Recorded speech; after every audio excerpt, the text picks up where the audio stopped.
दोस्तों, भगवान के बाद अगर किसी को कोई नई जिंदगी देता है तो वो है डॉक्टर। जिंदगी में कई बार ऐसे पल आते हैं जब लोग जीवन की उम्मीद छोड़ देते हैं, लेकिन उस वक्त डॉक्टर मौत को मात देकर जिंदगी को बचा लेते हैं। लेकिन कभी मानवता के लिए मिसाल कहे जाने वाले इन डॉक्टर्स की छवि अब धूमिल हो चुकी है। पहले जहां इनका सबसे बड़ा लक्ष्य और कर्तव्य मरीज की जान बचाना था, तो वहीं अब इन सफेद कोट पहने लोगों का सबसे बड़ा मकसद एक ही है, पैसे कमाना। जी हाँ, सही सुना आपने। इन्हें इस बात से कोई फर्क नहीं पड़ता कि सामने वाले आदमी की आर्थिक स्थिति क्या है। हालांकि हर सफेद कोट पहना हुआ इंसान ऐसा नहीं होता। इनमें से कुछ ऐसे होते हैं जो निस्वार्थ भाव से ना के बराबर फीस लेकर लोगों का इलाज आज भी करते हैं। आपको बता दें कि आगरा में इंडियन मेडिकल एसोसिएशन द्वारा एक शिविर चलाया जा रहा है, जिसमें मात्र 10 रुपए में रोगी का इलाज किया जाता है। पहल सराहनीय है, लेकिन इस दिशा में अभी और भी कदम बढ़ाए जाने बाकी हैं। लेकिन अफसोस, निस्वार्थ भाव से काम करने वाले इन डॉक्टर्स की संख्या बेहद कम है। लेकिन अगर आप असल में इन सफेद कोट पहने भगवानों के इलाज के नाम पर किए जा रहे गोरख धंधों के बारे में जानेंगे तो आपका दिल टूट जाएगा। लेकिन मजबूरीवश आज हम आपको दिल तोड़ने वाली बात बताने वाले हैं, क्योंकि अगर आज हमने ऐसा नहीं किया तो आप भगवान कहे जाने वाले इन डॉक्टर्स की इलाज की आड़ में किए जा रहे इन गोरख धंधों की काली सच्चाई कभी नहीं जान पाएंगे। तो चलिए आपको बिल्कुल शुरुआत से समझाते हैं कि आपको कब, कहां और कैसे लूटा जा रहा है। हालांकि हम यहाँ ये बिल्कुल भी नहीं कह रहे हैं कि सभी डॉक्टर्स ऐसे होते हैं। कुछ डॉक्टर्स जो निस्वार्थ भाव से अपना धर्म निभाते हैं, उनके बारे में हम पहले ही जिक्र कर चुके हैं। यहाँ बात हो रही है अपना धर्म भूलकर जनता को लूटना अपना सर्वोपरि कर्तव्य समझने वाले डॉक्टर्स की।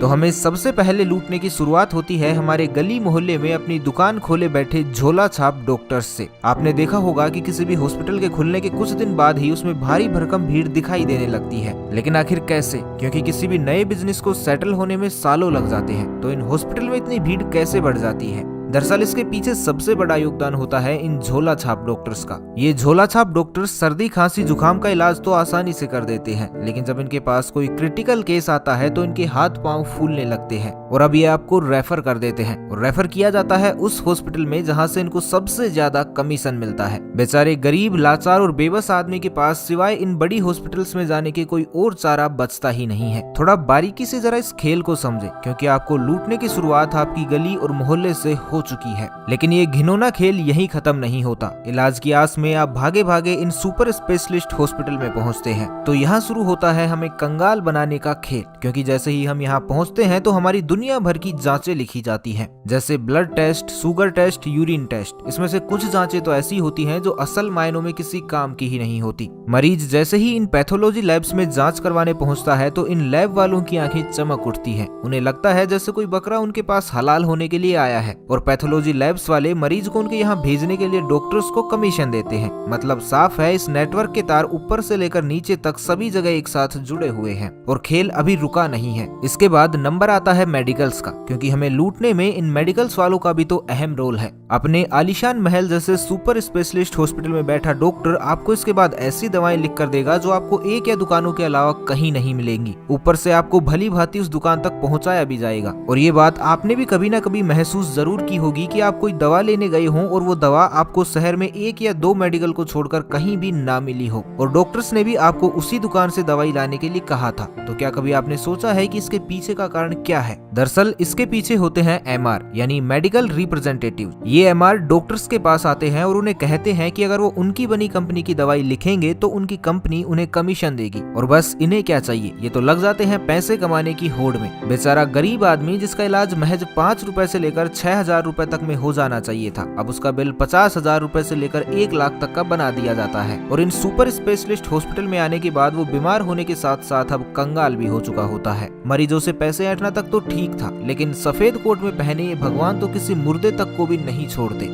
कई बार तो पैसे कमाने के चक्कर में ये मुर्दे आदमी को 2 से 3 दिन तक वेंटिलेटर पर लिटाए रखते हैं। मरीज के परिवारजन बेचारे उसके ठीक होने की उम्मीद में इधर से उधर दौड़ते फिरते हैं। ये कभी उनसे दवाइयां मंगवाएंगे तो कभी ऑपरेशन का बोलकर पैसे जमा करवाने को कहेंगे, और इस तरह से बस अपना बिल बढ़ाते रहेंगे। आपको वो मूवी तो याद ही होगी, गब्बर इज बैक। उसमें जो कहानी बताई गई थी वो बहुत हद तक आज के हॉस्पिटलों के परिप्रेक्ष्य में सही साबित हो रही है। लेकिन आखिर क्यों चंद पैसों के लालच में ये लोग अपना धर्म भूल जाते हैं? जब भगवान के बराबर दर्जा मिला है तो उसी की तरह निस्वार्थ भाव से सेवा क्यों नहीं करते ये लोग? कोविड महामारी के दौरान तो इन सुपर स्पेशलिस्ट हॉस्पिटल का बुरा हाल था। निसंदेह इन्होंने लोगों की मदद तो की, लेकिन पूरी तरह से पेड, यानी अगर आप पैसे देंगे तो आपके कोरोना का इलाज होगा, नहीं तो चलते बनिए। गरीब आदमी बेचारा अपने बच्चों को बचाने के लिए अपने घर बार बेच रहा था, लेकिन अपने आप को भगवान के बराबर दर्जा दिलाने वाले इन लोगों का दिल उन्हें देखकर जरा भी नहीं पसीजा। केवल पैसों के लिए जो व्यक्ति कोविड नेगेटिव था उसे भी पॉजिटिव दिखाकर अच्छे खासे पैसे ऐंठे गए। लोगों के 1 लाख से लेकर 6-6 लाख रुपए तक के बिल बना दिए गए। अब आप ही बताइए, वो गरीब आदमी जिसकी दिहाड़ी 100 रुपए से लेकर 300 रुपए है, वो 6 लाख रुपए कहाँ से लाएगा? वो तो पूरी जिंदगी मिलकर भी ये 6 लाख रुपए नहीं कमा सकता। मरीजों को लूटने का एक घिनौना खेल देश के हर राज्य, हर जिले, मोहल्ले और गली में खेला जा रहा है। जहाँ मोहल्ले में बने किसी क्लिनिक के झोला छाप डॉक्टर से आप लूटना शुरू करते हैं और सुपर स्पेशलिस्ट हॉस्पिटल में जाकर कंगाल हो जाते हैं। इस लूट का एक साक्षात प्रमाण आपको हाल ही में भी देखने को मिल रहा होगा। कोरोना की जिस जीवन रक्षक दवाई रेमडेसिविर इंजेक्शन की ओरिजिनल कॉस्ट 5,000 रुपए है, उसे ब्लैक मार्केटिंग के जरिए 20,000 से लेकर 30,000 रुपए तक बेचा जा रहा है। और हमारे देश में रोजाना ऐसे दर्जनों केस सामने आ रहे हैं जहां अपनों की जान बचाने के लिए मजबूर लोग 6 से 7 रेमडेसिविर के इंजेक्शन 1 लाख से 2 लाख रुपए में खरीद रहे हैं। हाल ही में फरवरी 2020 में लखनऊ के KGMU यानी किंग जॉर्ज मेडिकल यूनिवर्सिटी में भी मरीजों को लूटने का एक ऐसा ही मामला सामने आया था। इसमें KGMU के रेजिडेंट डॉक्टर और निजी अस्पताल के डॉक्टरों की मिलीभगत सामने आई थी। आरोप ये था कि KGMU के रेजिडेंट डॉक्टर वेंटिलेटर की कमी बताकर मरीजों को निजी अस्पताल में रेफर कर देते थे और वहां निजी अस्पताल वाले उन मरीजों से मोटा पैसा वसूलते थे और बदले में KGMU के डॉक्टर्स को कमीशन दिया करते थे।